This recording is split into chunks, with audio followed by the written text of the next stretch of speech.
All right, what is up, y'all? Coming back to y'all with another YouTube video after I don't even know how long. It's been a little minute, for YouTube videos and for Instagram videos as well, I would say. But I'm back, things have kind of changed pace for me. Marching season is over, as some of you know, that I was in band. And yeah, marching season is over. So now I don't really have to worry about, time and trying to get stuff out and all that. Cause marching band with competitions and games and you get back hella late, so that's over now. Costume season's starting to roll up, so I won't have to really worry about that. And so yeah, now I got some free time. But anyways, I'm on here to talk about, of course, as you see on the title, Predator Badlands. I just got back, or not just got back, but I saw it last night. And yeah, I was supposed to make a video yesterday, but some things just didn't work out. So I was like, okay, well, let me just make it today. And it's a little bit more like set. It's set on my mind a little bit more to think about some things and all of that. So yeah, but anyways, Predator Badlands. I thought Badlands was amazing. I thought it was so good, and I don't know. I just loved it. Like I want to go see it a second time, and I low key might. If someone asked me to go see it again, I definitely would. It was just that good, man. It just like going into the movie. Like a little bit before it came out, I saw some reviews because I'm not gonna lie, I low-key didn't think it was gonna do too hot, and not even because I didn't trust Dan, the director Dan. I think it's Dan Trachtenberg, something like that. I'm just gonna call him Dan, but not that I didn't trust him and I didn't have faith in the movie. I love the Predator franchise. It's just the way people react with movies, especially lately. I just feel like some people have just too many negative thoughts and emotions. Like one thing will happen in the movie, or there'll be one thing that they don't like, and they'll just nitpick it and just ride home with it all the time and just forever, and it just ruins the movie for them. I guess and it does kind of put you down, when you're trying to go see a movie. But I mean, I didn't see none of that. I mean, I'm pretty sure there's people who didn't enjoy it. Movies are subjective and stuff like that, but. Yeah, man. I saw reviews talking about this was a hit, people saying this revived the Predator franchise and stuff like that. And it has an 84% on Rotten Tomatoes, so it's doing good. And I think it had a really good box office opener on its opening night. So yeah, I think that's great. And like I said, I love the movie. There was so much I loved about it. And just I could not miss seeing it in theaters. I had to see that in theaters. And there were a couple other movies that I didn't really get to see in theaters that I wanted to. I still could, but I probably just won't get the chance because of stuff I have to do. But Ares, I didn't get to see in the movies. Him, I didn't get to see in the movies. Another movie was Bring Her Back. I wanted to see that in the movies, but I've seen them all. I've seen them now since I've wanted to go see them in the theaters. I saw them at home, of course, but Badlands, I could not miss. Seeing a Predator movie in the theaters has been on the top of my bucket list for a minute. It was the same way with Alien too, but yeah, man, I loved it. It was filled with so much passion and just everything, just down to the music, the CGI, the prosthetics that they use, because the main character Deck, the Yautja, of course, they were in suits. The only part that was all decked up was, of course, his face. The Yautja face. But yeah, man, I just love this movie. I really did love this movie. But we're gonna get into all that. The first thing I want to talk about before I get into the movie itself, I want to talk about the timeline of this movie, because the movie does have elements of the Alien franchise in it, and we all knew that it was going to, based on the first trailer that came out when they showed I don't know why the actress's name escapes my mind right now, but when we saw what's her name's character, she plays two synths in the movie, Thea, I think her name is, and then Tessa.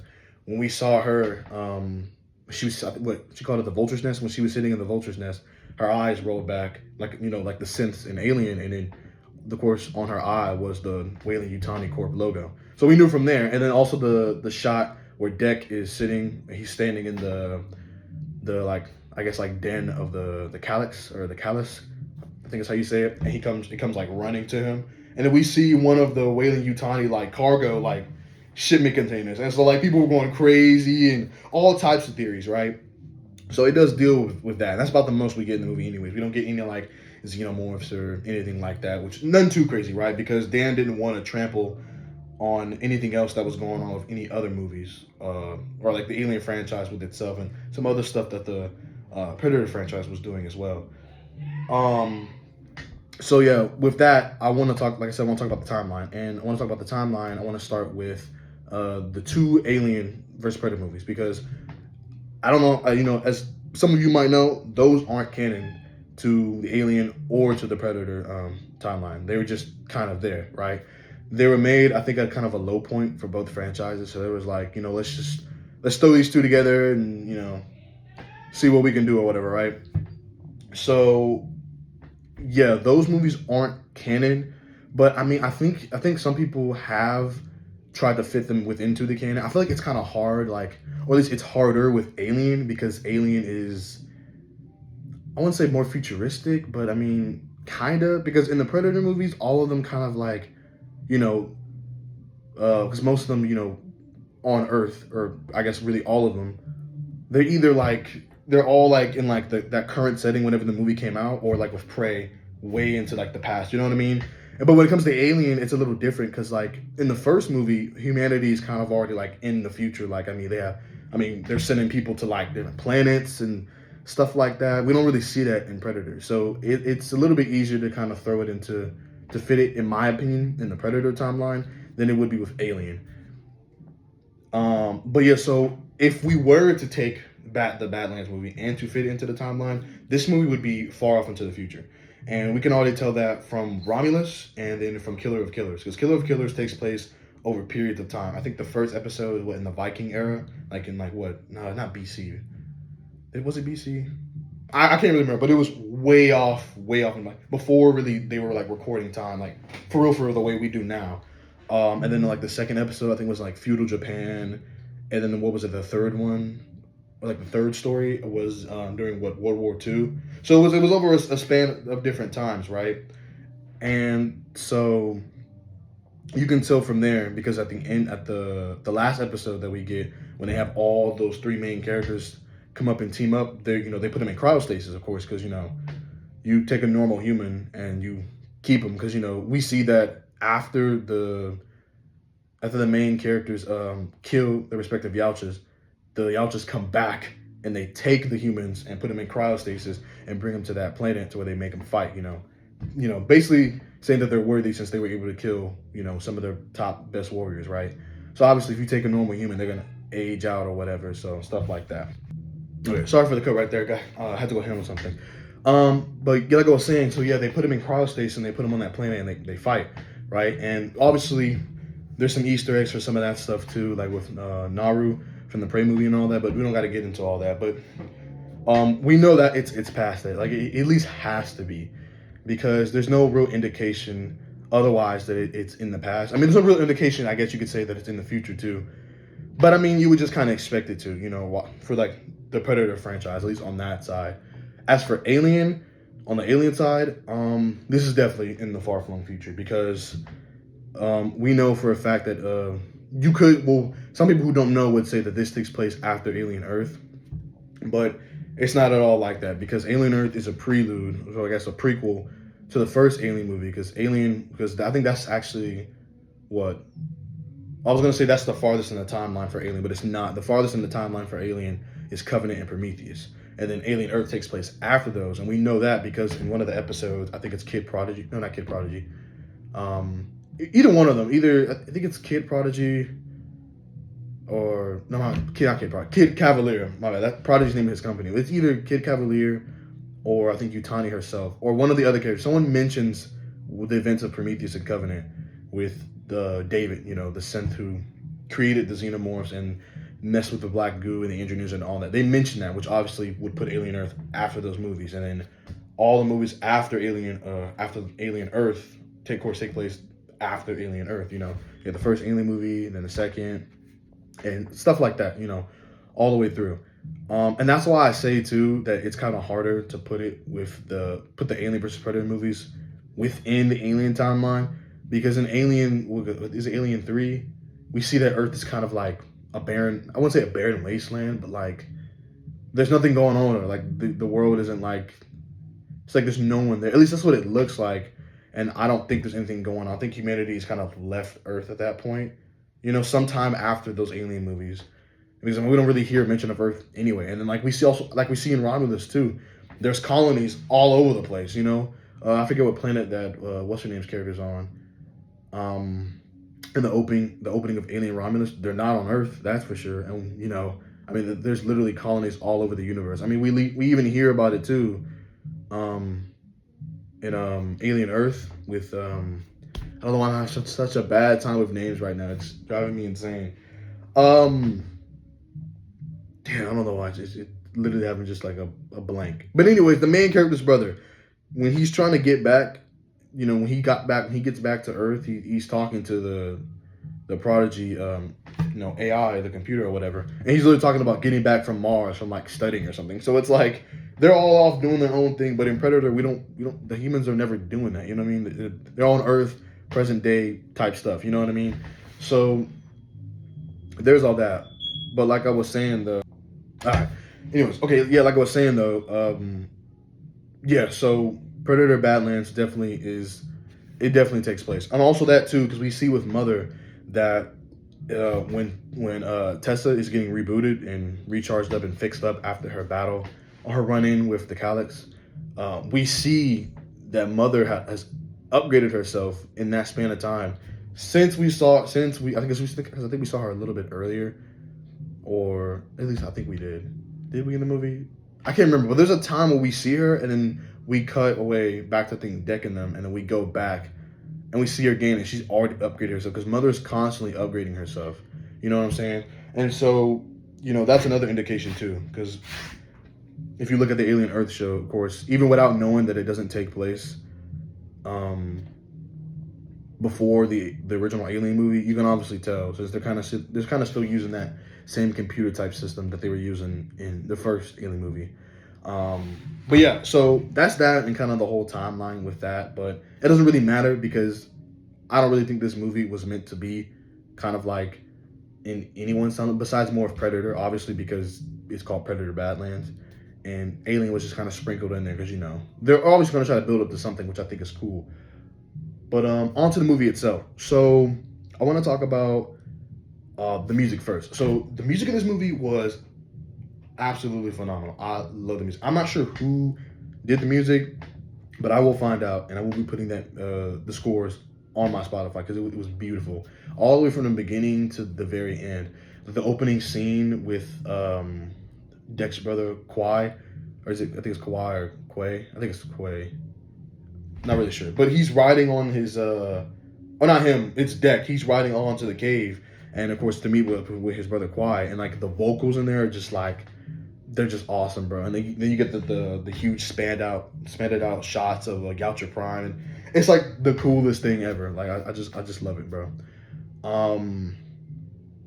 What's another great scene with music? Oh, when the Deck arrives on Genna, the main setting for this movie, he gets on Genna and he crash lands. It's after he has that little fight with the vine things in the forest.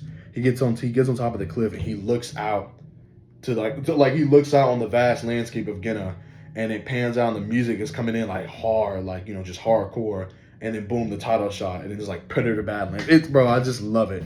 It's just like the coolest thing ever. And speaking of that too, the director Dan did actually say that there's a lot of inspiration from different games, or from games in general, baked into the movie. And I think that was actually one of them, because in some games you'll get introduced to the main character, right? And then you kind of ride along with them, kind of getting to know them. Then they like go somewhere different, or something happens, and then like they kind of look off somewhere, and then the music tunes in, and then boom, it's like title shot of the game. And I don't know, I thought that was very video game-esque, and I was definitely thinking that's probably one of them. But I love that shot right there. And then later on, when he's what I think is when he's equipping himself at the end of the movie with the funga and the flora of Genna, to go fight and get back. Damn it, I'm trying to bring on Bud's mom, the Calyx. I think that was really, really cool. The music just was like, it really puts you in the perspective of the movie. I just love Predator music in general. in those movies. So that's like that was my whole thing with the music. And then onto the characters.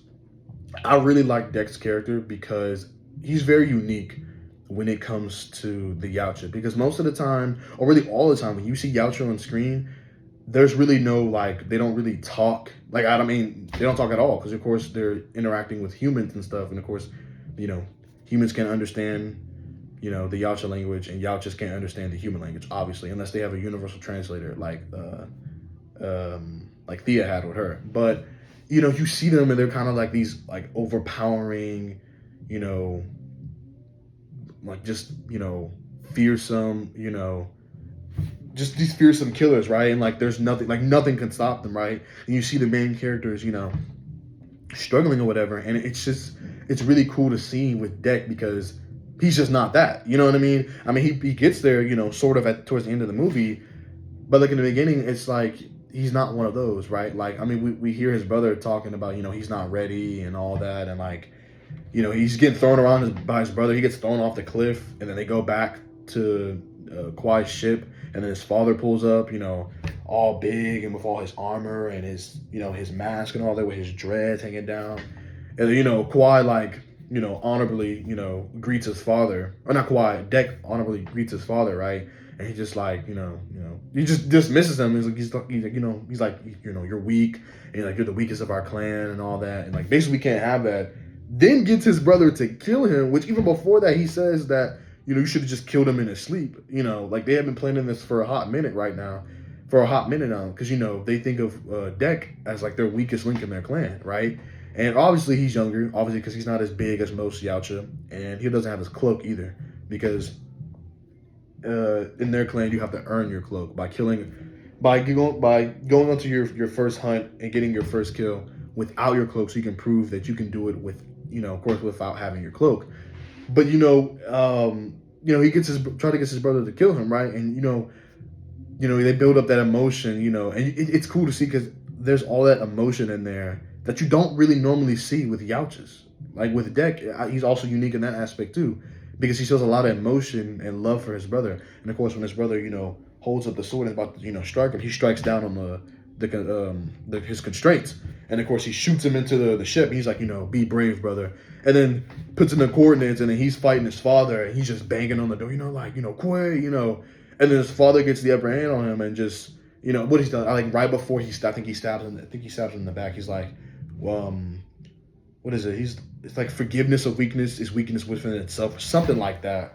And then like pulls him up to his knees and has him facing the door so Deck can see it and just beheads him. You know what I mean? Just like that. But that's not all surprising at all, because with Yautja, I mean, it's literally survival of the fittest. It's really all for himself. And like Yautjas have kids and they have partners and all that, but I mean the idea of love and compassion, it's not a thing in the Yautja and the Yautja community. There's really no such thing as that, and we know, of course, we see that in the other Predator movies. We don't see it outright, but you can already tell that, like, whatever these things are, wherever they came from, there obviously is no love where they came from. And of course, we also see that with Deck's father.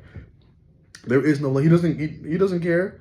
He doesn't care at all. He thinks his son's weak. All right, you got to go. And then even at the end of the movie, when Deck gets the upper hand on him, he's like, stop now, and you can, be joined, be welcome into our clan. And he even tells him too, he's like, looks like the right son did survive, or whatever, right? Just kind of dissing off Quay like that, But like I said, it's not surprising because Yautja culture has no room for love, caring, and compassion.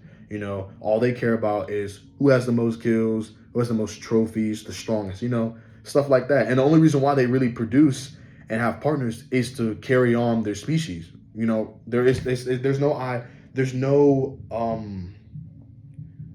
no thought of like, I love this person and I also want to start a family with them. There's no really idea of that with the Yautjas. It's only for the betterment of their species and to propel their species, farther and farther and farther, and get more and more of them, right? There's no love. There is none of that. There's no room for that, right? But it's kind of unique with Quay because, he loves his brother. Obviously, that's very, apparent, right? And when he meets um, um, Ty or not Ty, Thea, my bad. She's like, she's talking about, about his brother or whatever, because she learns about him, and he's like, basically, trying to imply that you love your brother or whatever, like, trying to basically let him know that I know you have compassion and stuff like that, but he's just like, being all broody, trying to get fit into the the Yautja code and or whatever and how the Yautjas operate. But he did very much love his brother, and he's doing what he's doing for revenge. Going to hunt the Calyx, obviously, which is unkillable, and we see that in the movie when Deck literally beheads the Calyx, and it just literally it's like it doesn't even regrow its head. It literally just shoots out like these appendages from its neck, and then grabs the head and reattaches it to itself, like literally unkillable. And that also brings into light why Weyland Yutani wants it, obviously because of its regenerative healing factors. And who's telling what Weyland will do with that? Obviously they say in the movie, the company thanks you, or not the company, the people of Earth thank you, but it's not really for the people of Earth. It's for them to use, in some way, shape, or form, right? So, that also brings it to light why they want it too. But yeah, I just really loved Deck's character. I love how you kind of see him evolve over time in the movie about, some of the things that Thea tells him about, and being just a little bit more compassionate. You know what I'm saying? And we like that. We don't see that like at all. That is not a very Yautja thing to see. You know what I mean? Especially at the end when his father tells him, stop right now and you can join our clan, and he's like, I have my own clan, and then or not, he doesn't kill him, but Bud comes in, kind of more grown up and like rips his head off, and I don't know, it was cool. I mean, some people might not like it, they may complain about it, or it takes away from like the toughness or the something, just to say something. But it's like I think it's unique. Dex is a very unique Yautja, and I do very much like this. So I did enjoy his character development over the movie and all of that. Then I want to talk about Thea and Tessa. Of course, they're both antithesis of each other. Thea being the more like kind of like childish, I guess, esque, more outgoing, adventurous type synth, and then Tessa being the more to the books, do what the company says for the company type deal, right? And obviously we first see her when Deck gets he ventures into the field with those like plants that shoot out those spikes, and they make you, well, I think they make you like they paralyze you, and then this giant bird swoops in and like snatches you up and goes to eat you, right? And we see she's cut in half from her like fight with the Calyx, and she's up in the vulture's nest. And of course, I thought it was unique, or not unique, but it kind of threw me for a second when she was speaking the language of the Yautja, and I was like, that's interesting. And then like she knew like a hell of a lot about the Yautja culture, and I thought that was very interesting because no one in Weyland Yutani really knows about the Yautja, especially like the name of their species and kind of how they work and all of that. I mean, hell, people from the Predator franchise don't really know them like that. You know what I'm saying? So I thought it was unique to have someone from Weyland Yutani kind of know that, right? I don't know. So I thought that was cool. But of course, it gets explained later on. She's been studying them, and she even tells Deck, like the Calyx is unkillable. Many Yautja have come to claim it as their trophy, but have failed, right? So she's obviously been studying them. So I thought that was very unique and cool to see, someone from over the Alien franchise really knowing, their things about the Yautja. But I loved her character. I loved how funny and silly she was. She was a cool character. I really liked her. I liked her and Dex, like, not going back and forth, but I love their contrast between each other, right? She's always asking Dex all these questions, trying to get him to do this and that. And he's just like, sees her as a tool. He's like, you're a tool, so I'll take you along. And then like he's just slinging her around, whatever. And then he finally ties her together. I don't know. I think it was cool. I really liked that. And I also like the scene between them when they're talking at the campfire. And I don't know. Thea's talking about her character. She's talking about trying to find, her sister, right, Tessa. And he's like, you find your sister and your legs. And she was like, is that a joke? And he was just kind of like, oh my God, like whatever, right? And I thought that was cool too, a Yautja joking like that. I thought it was pretty cool. Another instance like that in the movie was when she was repairing her legs. And he was just kind of like, it'll be easier to walk, and he'd be like, yeah. She's like, yeah, it definitely would. And he was like, no, for me, it'll be easier to walk. And he kind of like goes like this with his shoulders because she's a sin, so she's pretty heavy, right? Um, but I thought that was funny. But yeah, well, I thought her character was cool. Like the kind of comedic relief or whatever. I liked her. And then for Tessa, I don't really know. For Tessa, it was like, I mean, it was what more could you expect from Tessa, anyways? I mean, she was I guess like the big bad guy or whatever. Just the typical run of the mill, buy the books, for the company type of deal with when it comes to Utani. There's always got to be one, right? And then speaking of Utani in general, they were on the planet obviously because of the Calyx. That's why they were there.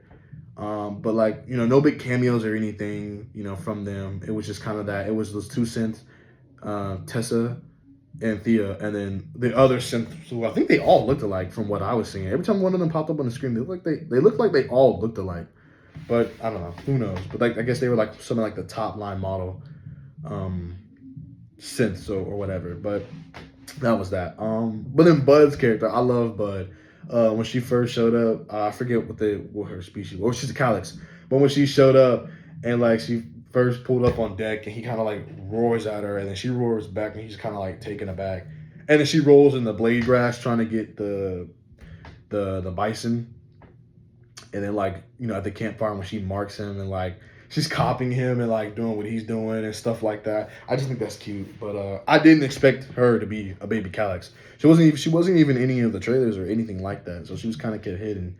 But then we knew she was when the Calyx gets on top of deck and is looking him in the face. And like my mom got an instant. She was like, like that's what Bud is. I was like, oh shit. At first I thought she was trying to say part Yautja. But I was like, nah, there's no fucking way. There's no way it's going to be part Yautja. But no, yeah. It's a baby Calyx. So I was like, oh shit. Well, he definitely can't have it as a trophy now, right? Obviously. But yeah, I like Bud's character. Some people, I've heard some people say it's kind of like an allegory of like Grogu from The Mandalorian. I actually saw one comment somewhere where it was like, this felt like a Mandalorian episode, but I think they made it in a good way. And it low-key actually did feel like a Mandalorian episode. I'm not going to lie. It has some Mandalorian-esque vibes. I'm not going to lie to you. But I thought Bud's character was cool. I thought Genna, the planet, was very beautiful and unique. I loved its creatures and all of that. I thought Yautja Prime looked cool because we've never really seen Yautja Prime at all besides in a Killer of Killers. And it definitely did look the same, like a barren wasteland, unforgiving, harsh. But yeah, man, with that being said, with the characters, I love the movie overall. I think it was good. I definitely think, us Predator and Alien fans too, since Wayland Yutani was in there, are definitely eating good. You know what I'm saying? And especially with Killer of Killers too as well. That had came out before this. I love Killer of Killers, man. I want more of those like episodes with like Yautja coming to Earth at different periods in time. Like that'd be so cool. Like imagine like a Yautja coming in like the medieval times, and then medieval like peasants or like knights creating like folklore over the Yautja or whatever. I think that'd just be so cool. But yeah, man, this movie was awesome. Like if you're gonna go see it, bro, see it in theaters. Like try to see it in theaters, bro. And if you can't see it at home, like make sure you guys just like some good speakers. You can really like be immersed in the movie. And man, overall it was really good. I loved it. I'm trying to see if there's anything else I want to talk about. Oh yes, the ending. Yes. Okay, so the ending definitely does set up a potential sequel. Not sure if they're gonna do it, but I think they should, and I think they would, especially with how much money this movie made and how well it's being perceived. I think they should. So at the end, after Bud kills Deck's father, right, and then the title flashes, and then they look off. And he turns behind him, and it's the other Yautja of his clan, igniting their swords. And then they look off into the distance, and there's this huge ship coming towards their way. And then, Thea's like, more friends of yours? And he's like, no, it's my mother. And I was like, yo, like what? Bro, me and my mom both were like going crazy. I was like, your mother? Like, yo. And then make another movie, this shit's gonna be even more fire. And the reason for that is because, well, for one, female Yautjas are, for the best way to describe it, they're elusive. Like there are no female Yautjas. Like actual female Yautjas. Like there's a whole bunch of fan art, maybe some cosplays, and then I think in Predator Hunting Grounds they have the female Yautja build where it's like slender like a female or whatever, and then they gave her like breasts too. But yeah, there is no actual like female Yautja. I mean, there's descriptions, but there's no like actual picture of them. But man, this would be so cool to get our first female Yautja in is I think I'm trying to think. I was thinking about it after the movie. I'm pretty sure if they do give us Deck's mom and whatever's going on with that'll be our first female Yautja on screen. I'm pretty sure. Yeah, I'm like 99% sure that'll be our first female Yautja. But it's even more cool because female Yautjas are in the older lore. They were said to be bigger than male Yautjas. But not only are they bigger as like in the old lore, but they're faster, they're stronger, and they're also smarter too. And they're quick. They're the way they hunt is different too. They like to mess around with their prey, kind of do like a hunt and peck type of thing. And it's more dangerous than male Yautjas, but not only more elusive, but they're, like I said, they're quicker and they're stronger. In the newer lore, they're a lot more. I think they're a little bit more smaller, but yeah, female Yautjas are dangerous, bro. So that'd be really cool to see Deck's mom show up and like, I don't know. We'll have to see because I'm not really sure if she knew that Deck's father was planning to kill him or not, and how she's gonna react to Deck, killing his father or whatever, Quaid being there. Who knows, But yeah. So I'm really excited to see that. Like I said, enjoyed this movie. See it if you can. Yeah, man. I guess how long this video is gonna be. I think like 31 minutes. Yeah, 31 minutes. Pretty long. But just some stuff, I want to talk about the movie. Not too much, but yeah, man. Go see this movie if you can. It just came out yesterday. This movie was great. It was great, man. I loved it so much. I'm so ready for what else Dan has with us for the Predator franchise and whatever they're gonna build up with this alien connection too. So yeah, I'm ready. But all that being said, that was my thoughts and that was my thoughts and reviews about the Predator Badlands movie. Hope you guys enjoyed it and see you around next time.